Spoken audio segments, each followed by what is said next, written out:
Welcome to Virtuous HR. My name is Deanna, and I am your HR consultant for small business, entrepreneurs, and startups. And today is all about BCP, or also known as Business Continuity Plans.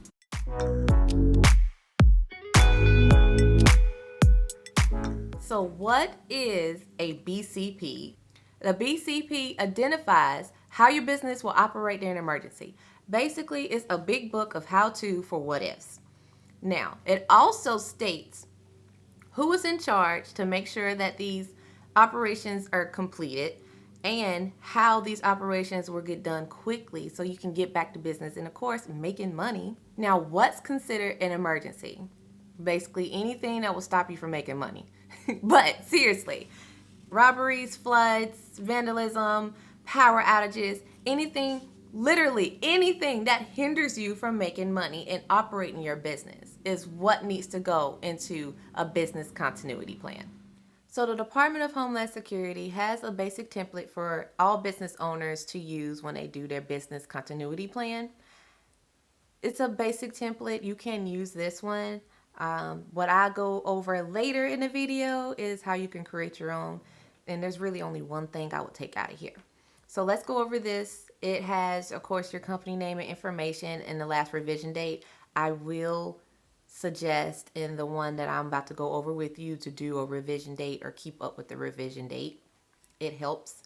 You have your program administration, your business continuity organization. So this is basically the roles of everyone. If you only have 1 or 2 employees, then this section is really null and void. Then we get down to the call tree. Yes, recommend a call tree. This is the paper, or this is the page that I would take out of this template, is a call tree. Even if you have 1 or 2 employees, you want this. Then you have a business impact analysis, business continuity strategy and requirements. Basically, this is the 4 steps of a business continuity plan. And then if we go over to this other website, these are your 4 steps of your business continuity plan, and you can read more about it here, and I'll include a link to this website and the other template below in the description for you. But I want to talk about your options on how to create a business continuity plan, and you have 3. Your first is to hire a consultant like me to do it for you. The second is to hire an actual person to work for you to be your HR person. Or the third is, of course, do it yourself.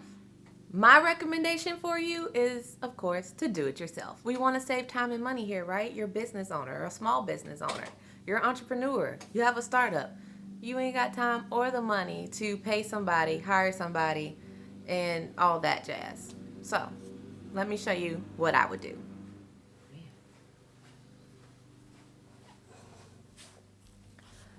Whew, baby, had to get some water. Talking y'all make me thirsty. Okay, back to what I was saying. So how would Virtuous HR do a business continuity plan? We'll keep it simple. We're not going to do analysis and create a team and whatnot.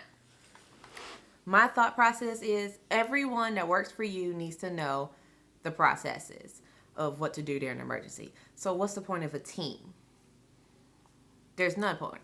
In my opinion, there's no point of a team.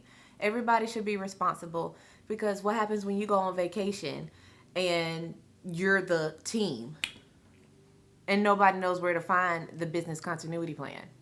You see the problem here? This is going to be relatively quick, easy, saves time, which of course saves you money.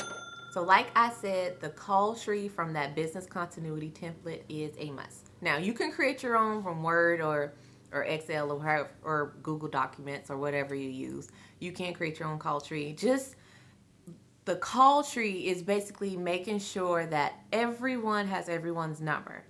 So if you, the owner, has a manager and an employee, you want to make sure the manager has not only your number but the employee's number. And the employee has the manager and your number. And then a call tree is the order of which everybody will get a call. Like a tree. Now, we'll say the more employees you have, so if you have like 5, 10 employees, then I would consider writing it down on an actual paper or a document and then handed it out to everyone. So even if they don't want to plug everybody's number in their phone, they cannot say they didn't receive a call tree. So they have everybody's number. So in case they show up to work one day, they can call everybody on that list and say, hey, this is what's going on when I just got here. Example is if a window is broken and say employee number 3 shows up and he's the first one there, then he can let all the other employees know, and you know, the window is broken in. That goes into your business continuity plan. So after the call tree, you want to write down all your what ifs, your emergencies of what could happen to interrupt your business operations. So we're talking about robberies, natural disasters like floods and earthquakes, vandalism, power outages. Now, power outages is when nothing comes on, no lights, nothing. And then you have system outages.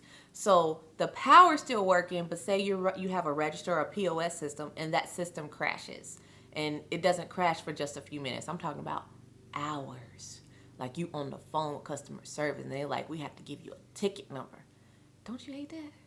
That is a system outage. Another thing business owners neglect to look at is inclement weather. So I'm in Georgia and snow is inclement weather. It stops you from running your business. If your employees can't get to your business, then you have no business to run. So you need to have something in there of what to do in case of inclement weather. And you can always add more as you think of them later. You just want to start a list of the main ones that could happen. So now, remember when I said relatively quickly? This is the part. Now, you want to write down your processes on what to do if these things happen. That's why I said relatively quickly.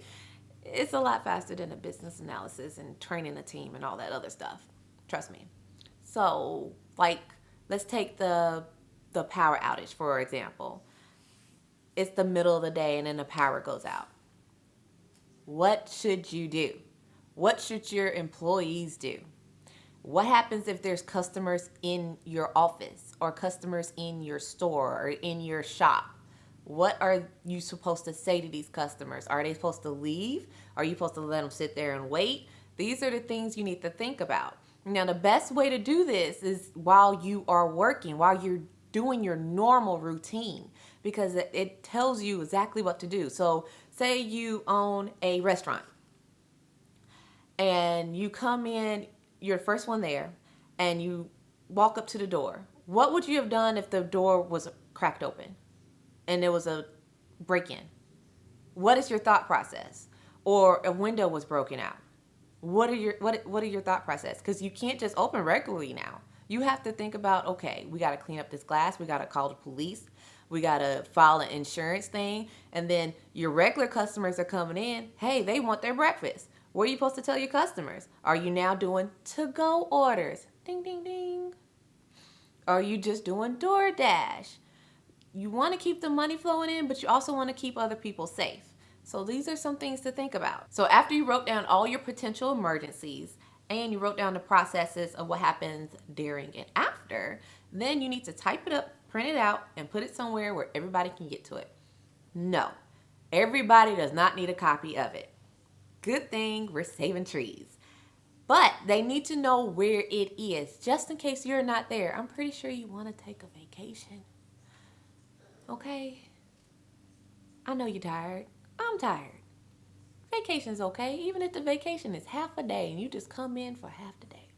They need to know where it is. So that way they know what to do. Now, you do need to go over this with them before just putting it up on a shelf and say, hey, this is where it at. You do need to review it with them and your employees, even if it's just one employee. Now, if you don't have the time to do this yourself, you're just absolutely too busy to do this yourself, you can hire a consultant or hire somebody to be your HR person.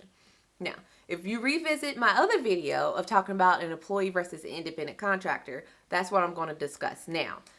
HR consultant is going to be an independent contractor and your HR person is going to be your employee. So you need to take the time to digest which one will be better for you in your business. Both of them should be able to do the processes the same way.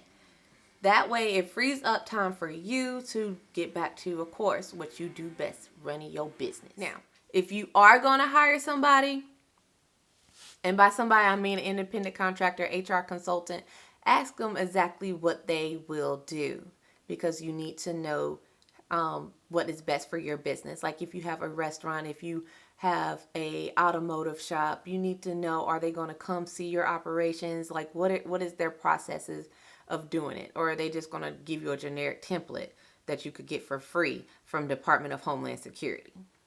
These are the things you need to know. And also ask about pricing, hourly, project rate, billing time, all that jazz. If you're looking for someone to hire to be an employee as your HR person, I would suggest looking at recent college graduates. Someone with a degree in business administration, business management, concentration in human resource management, somewhere along those lines. BCP is not required. It's not a required thing, just like handbooks are not required. But I'd rather be proactive than reactive. And I'd much rather have me and my employees, or me and my one employee, know what to do if there is a broken window when we come in, if there is a earthquake or flood, or after a robbery or a power outage, system outage. I'd much rather be prepared and know exactly what to do than to sit there and freak out and look like a kid that's about to ball up in a fetal position and cry to their mother. Yes, I'm that descriptive. HR is all about being ready for the unexpected. And when you're a business owner, and I'm going to sit up for this because I'm talking to you. When you're a business owner, you need to be prepared for everything. Even if you think you've thought of everything, you probably didn't. I'm on my soapbox now because I got time to be on my soapbox. You need to be prepared for everything. When you don't have a plan, you are planning to fail. Yes, that sounds like a cliche statement that everybody says, but I promise you, it is true. I really, really hope and I pray and I wish that you take all this information in and digest it, marinate on it, and use it. I just want nothing but the best for you and your business. So let me know what business you have in the comments. I want to know what it is. And if you have a website, Instagram, Facebook, something, whatever it is, leave the link down below so I can check it out. And if you have Instagram or Facebook, I want to follow you and ask me any question. I'm here for you. I'm here to help. If you didn't know, hitting like and subscribe supports us YouTubers so we can keep creating content for free for you to view. So that's why you always hear us say, hit like and subscribe. But seriously, do it. My name is Deanna of Virtuous HR Solutions. I will be back next Thursday with another video for you. Until then, see you next time.